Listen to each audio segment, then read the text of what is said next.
Hello and welcome to Warblog. This is just a quick video because I feel I haven't done one for a while. Rather, I haven't put a map together for a while, and so there's an error.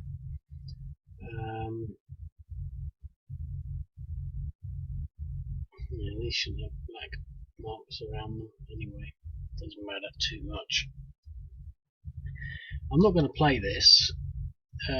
Just mainly because I've only just set it up and it's a complicated one. It's very modern and new, and I just wanted to walk through it. Just, use the map to sort of talk about actually what's happening.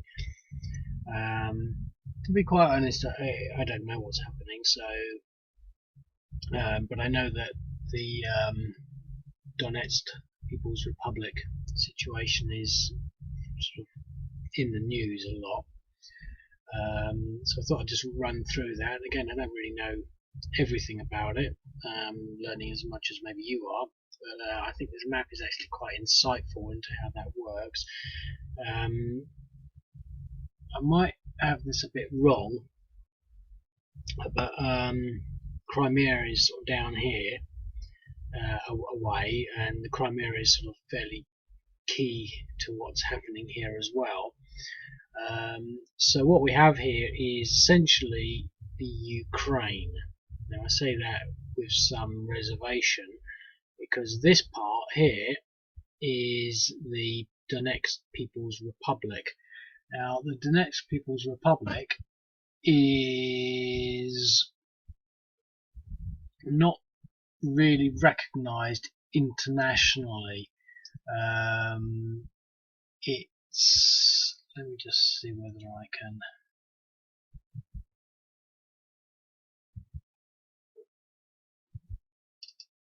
get the Wikipedia thing open in front of me on my other screen to help with this.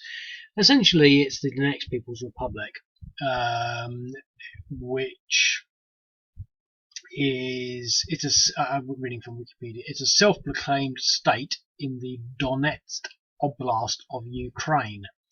It has only been recognized by the partially recognized Republic of South Ossetia. It receives humanitarian and military backing from Russia. The Ukrainian government has designated it as a terrorist organization and it is at war with Ukraine alongside the Luhansk People's Republic.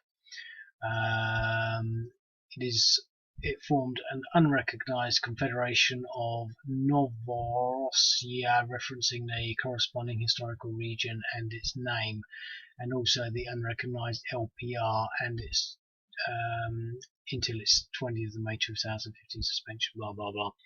Anyway, so it's not exactly as I described. So this is the Donetsk People's Republic, and this is the Luhansk People's Republic.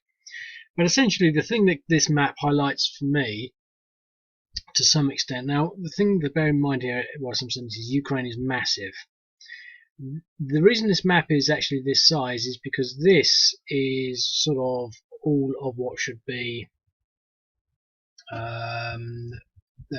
Donetsk or something like that, and they've only got a smallish part of it. The border is sort of around here, as you can sort of maybe see by the sort of the pinky coloured counters, which are the Ukrainian units. Now, I don't know where these units are. No one really knows, but these units are the Donetsk People's Republic, and that is Donetsk. I won't go and bother playing a map.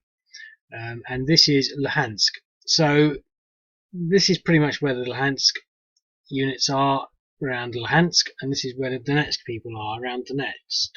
So that sort of makes sense. Once you see the map, and it's sort of like, hang on, that makes sense, because these are the people from this city, and these are the people from that city. And they've only got this small slither against Russia. Now here's Russia. As I said, the Crimea is sort of down here somewhere. And so And the only people that have recognised this state is South Ossetia. So I guess technically this is all Ukraine. So now the Ukrainian units are sort of, there's well, I don't want to call it the Minsk agreement. There's some kind of ceasefire arrangement, which means that a 50-mile radius, this is based on my experience from one of the other games, down here near the airport, should be demilitarized, but there are dozens of soldiers being killed every month, and it's pretty much an ongoing war. The sort of complication here is that the Russians are sort of supporting them, and I mean, I don't believe any of this stuff that I read in papers, but they're on the precipice of being invaded by Russia, just like Turkey was on the precipice of being invaded by Greece, or vice versa, and the Crimean was just about to be overrun. So I don't think it's going to happen. But basically, there's a lot of Russian units. So it's good we're still on the screen actually. So we can see a lot of Ukrainian units with their air force, which isn't that bad when you're considering that the Donetsk People's Republic don't have an air force. But the Russians, now I've included the Russians without any sort of time limit. They don't come on sort of turn 10 or something like that. But if you were to play this, or just move the units around or something like that, the whole idea is that you make a decision as to whether or not the Russians commit, and or at what stage they commit, because they might not do anything for the first 10 turns, or they might do something straight away. But I think the thing here to bear in mind is, if you look at the situation with this, with the Donetsk, with the Luhansk People's Militia here, and the Donbass People's Militia there, and you add them up and sort of look at that, I think the Ukrainians will probably win. But the Ukrainians at the same time have to defend their border. Now, I've just thrown all this together, and to be quite honest, I think I should put a lot more units in. I've just really put it in there for sort of colour coding, really. There's maybe a bit of a gap there. There's not enough. Maybe I should put more armour here. But it's one of those situations where you can't just throw units down here, because they are actually sort of defending this border with Russia, and they've also got this border here with Russia, but that's sort of buffered by the Republic. I need to try and stop doing that. But so essentially, once you weigh the balance, well, maybe the Ukrainians would win. But then when you put Russia in there, now I just used some Russian units, but this is the 201st Division, and then we've got down here the I think the 18th Division and the 19th Division. So I thought that would be enough. But once you start to sort of look at the air power, I mean, I haven't put a lot in there, but 1, 2, 3, 4, 1, 2. In fact, I haven't really sort of overwhelmed air power. Maybe I should just put a few more in there, but all of a sudden they lose the edge on the air power. The units aren't as good, but I haven't got the air-to-air units in there yet. And there's a lot of air defense units. Some of these Russian ones, I think they must be from older games, because they've got the sort of older style 666. It shouldn't be 6. I mean, to start off it's pretty low, but that's a regiment, I think. I can't remember. There's a regiment, so that should only be a defense of 3, and its offense should be a little higher, and maybe it should be a 3 movement, and there's no classification there, so that's missing. So, and the same with here. So they're actually not quite correct. I just didn't want to sort of have to create more counters, so I just left it as it is. So that's 666, and the strength factor is included in 6, but it's not on the counter. So.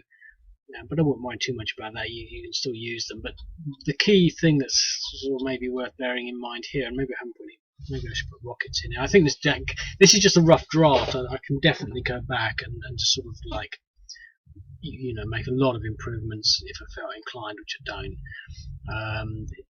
it's just to sort of give an idea of what's happening. But what is happening, especially around here now, this place down here actually it's not actually where I'm pointing, um, but I think that is Marinka, which is basically, there's a lot of sort of congestion around here. But what they are sort of doing is they're having artillery exchanges. So that's sort of what is happening a lot of. And so, if you were to sort of run this through, you would be doing a lot of artillery exchange. And that's pretty much all that's happening, with a few incursions from some, these are battalions, and you wouldn't be moving those. They'd be just sort of squads, maybe I don't know, platoons, sections, maybe not platoons. I mean, not entire companies. So it must be, the next one down is platoons. I guess there would be platoons of armoured units going in, and small skirmishes and firefights. But if you read the latest on South Front, it is basically, I think the headline says DPR prepares for full-scale war with pro-Kiev forces. Kiev, I think, is the capital of the Ukraine. So DPR, the Donetsk People's Republic, prepares for full-scale war. That's the headline. And it just sort of seems to talk a lot of nonsense. But at the same time, Poroshenko announces the possibility of a full-scale Russian invasion, which again is sort of, so the Ukrainians. So the DPR are expecting a Ukrainian invasion, and the Ukrainians are expecting a Russian invasion, and and that's the situation. It's sort of, I think it's interesting. I'd really like to sort of dedicate a bit more time to actually maybe getting it right, or putting in a little more sort of accuracy in it. Maybe trying to read through some articles and put some accurate units where they are, where they should be. Maybe actually going in and looking at the Ukrainian military structure, and actually putting in some more legitimate units, and the same everywhere else really. But I just don't have time, so I'm really just throwing it together. But I think you can see the map, and it gives you a clear idea, that this DPR is basically squished to some extent up against the Russian border. They've lost a lot of ground. I think they sort of, they were a lot larger when whatever this war, was years and years ago. Just a quick sort of flip back to something I was just touching on a little earlier.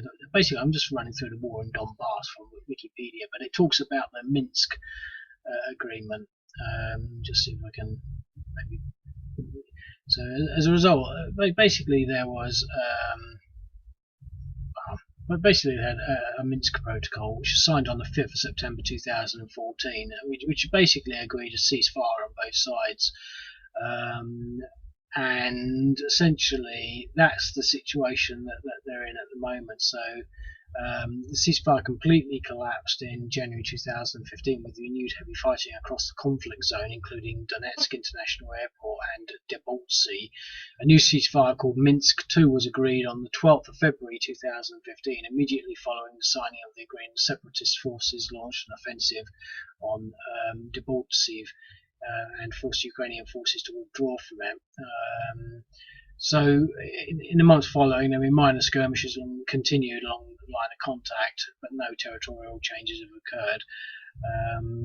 So that's pretty much where they are at the moment, and they are sort of threatening, all-out war. But I think they've been saying that for a while. But I hope this map gives you an idea. Got 30 seconds left of where things are. It's pretty much all agricultural. Again, nothing is perfect here. I think I'm going to do sort of geographic accuracy. Interesting. I'm quite happy with the way these roads are working. These are the big main roads, and these are the more little ones, but they're still fairly good roads. But yeah, hopefully that'll give you an idea of what's happening. and I'll see you later.